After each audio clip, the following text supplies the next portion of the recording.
Okay, kids. God, what a morning, man. It's Thursday, April 17th. It's about 10:30 a.m. West Coast time. Let's do a news cap and cover a small number of the stories and articles from the last 24 hours. Jonathan Chait's got a great column up today about a loophole that would swallow the Constitution. He has seized the power to arrest any person and whisk them to the notorious Secot prison in El Salvador, where they will be held indefinitely without trial.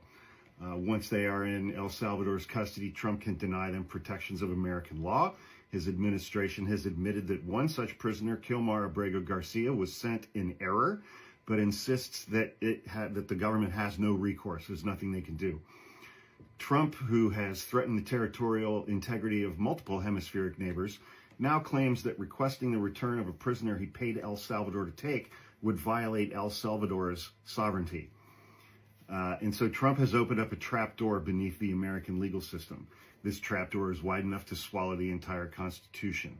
So long as he can find at least one foreign strongman to cooperate, Trump can, if he wishes, imprison any dissident, any judge, journalist, member of Congress, candidate for office, or anybody.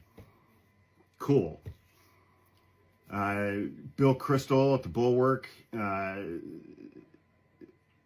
according to his sources, that the next set of targets for Donald Trump, beginning in the next week or so, is he's going to go after think tanks and philanthropies and 501c3s, like PACs and super PACs, by taking away their tax-exempt status. He's trying to do that to Harvard right now, too. The FCC chairman threatened Comcast, which I think owns NBC and MSNBC, just hours after proclaiming that the Trump administration is restoring free speech rights to Americans. FCC chairman Brandon Carr threatened Comcast over its editorial decisions. He said Comcast knows that federal law requires its licensed operations to serve the public interest. News distortion doesn't cut it. So unless you're Fox News or Newsmax or twist your coverage to that style of coverage, he's threatening to take away your broadcast license. Lisa Murkowski made a pretty stunning quote to the Anchorage Daily News in her home state of Alaska. "We are all afraid. It's quite a statement, but we are in a time and place where I certainly have not been here before. And I'll tell you, I'm often very anxious myself about using my voice because retaliation is real." Elected Republicans are terrified of Donald Trump's base because they're crazy and violent.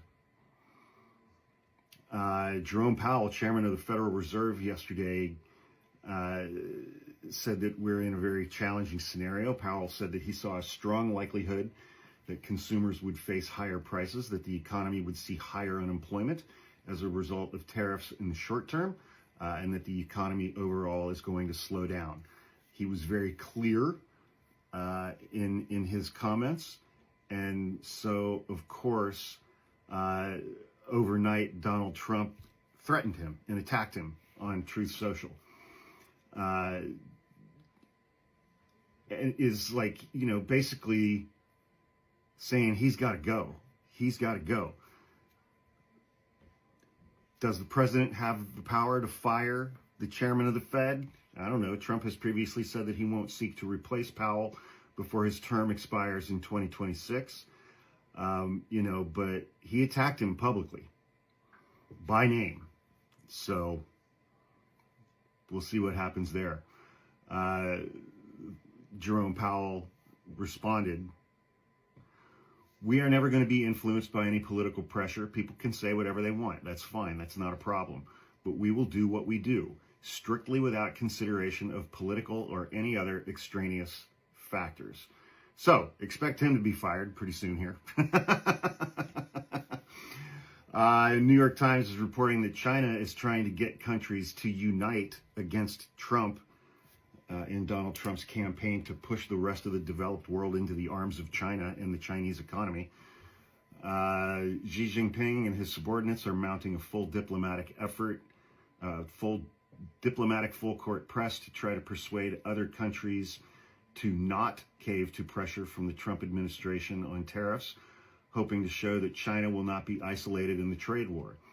The outreach is a test of China's status as a global power in the face of what Beijing sees as an effort by Trump to contain and suppress America's key rival. So we'll see how that develops. Donald Trump has been threatening Harvard. So he's basically demanded that Harvard enter into a consent decree with the government that would, in effect, place Harvard in a receivership under the control of the Trump administration. The Trump administration would control what they teach, how they teach it, staffing decisions, university policies. Harvard has an endowment of something like $60 billion. And Harvard so far is standing up and telling him to fuck off, thankfully. If Harvard had caved to Trump's demands, I think that would have been really, really, really, really bad. But now Trump is threatening to yank all of the visas for international students and revoke their eligibility to enroll anywhere in the United States unless Harvard submits information on international students' disciplinary records and protest participation. It's all about Israel, man. All of this shit that's going on with colleges, almost all of it has to do with Israel and student protests. Ron Brownstein has a good column up about the real stakes in Trump's confrontation with Harvard. And it's like, if you've lived in a college town, you know that the colleges and the economic activity from all of that can be huge, huge economic drivers for those towns and communities in cities. And now the Trump administration is threatening to stall this economic engine by terminating research grants for major universities, cutting overall federal support for scientific research, and deporting international students over their political activities. So economically, this is going to be devastating. And the Internal Revenue Service, this from CNN, is already making plans to rescind the tax-exempt status of Harvard University, which would be an extraordinary step of retaliation as the Trump administration seeks to turn up pressure on the university that has defied demands to change its hiring and other practices. It's DEI, it's racism, it's open white supremacy and patriarchy. So we'll see how that goes.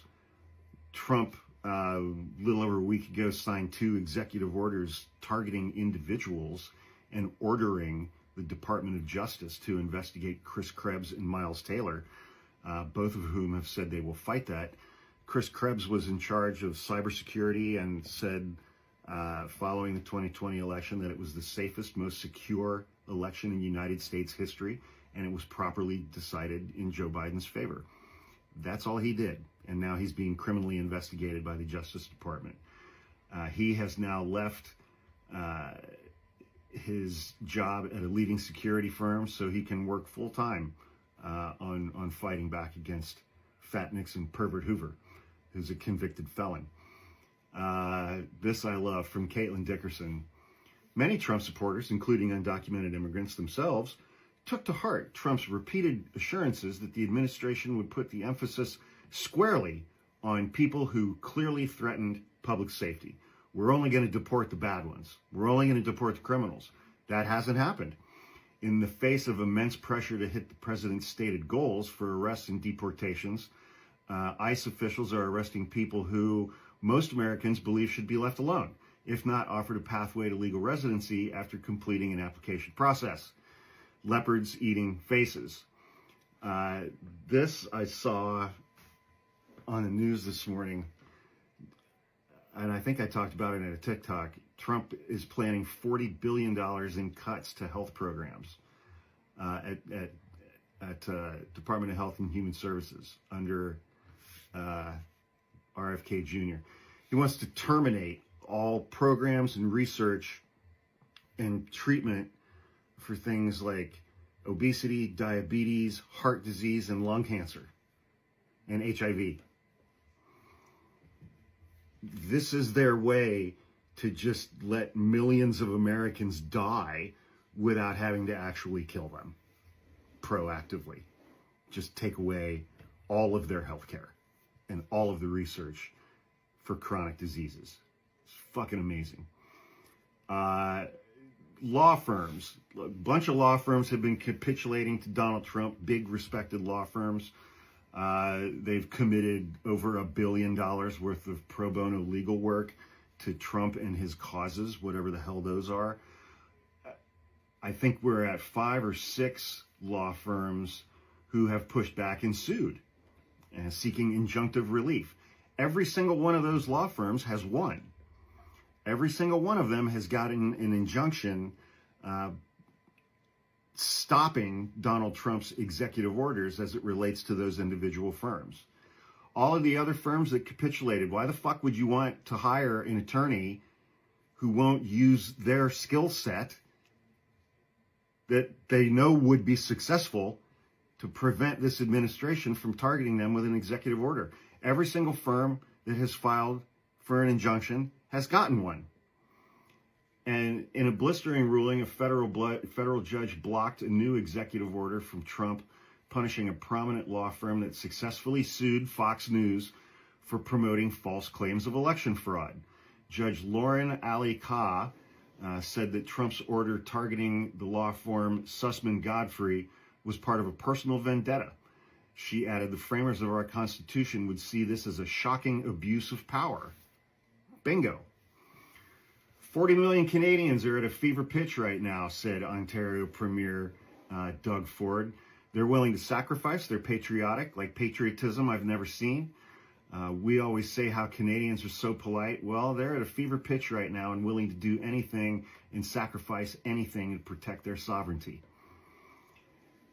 40 million Canadians now hate Donald Trump, his administration, everything the Trump administration is trying to do, and are not buying American products at all. At all. Regardless of the tariffs. That's got nothing to do with tariffs. Canadians are like, fuck you and fuck Trump, and we're not buying American stuff. Period. I think it's amazing. Senator Chris Van Hollen went to El Salvador yesterday to see Kilmar Abrego Garcia and to go to that prison. Chris Van Hollen is Mr. Abrego Garcia's senator. He was from Maryland. The government of El Salvador denied him access, denied that request, and denied him anything that he wanted. So he got nothing. I think an elected Democrat should be on the ground in El Salvador every single day, demanding to see him. And let's close it up. Well, Jesus Christ. RFK contradicts his own agency's autism study. HHS Secretary Robert F. Kennedy Jr. took the unusual step of publicly contradicting one of his own agency's autism studies on Tuesday, suggesting at a press conference that environmental factors, including drugs, not improved screening, were causing a spike in confirmed cases. He's going to do a fake study that he announced ahead of time. We'll have the results by August. That's like 4 months.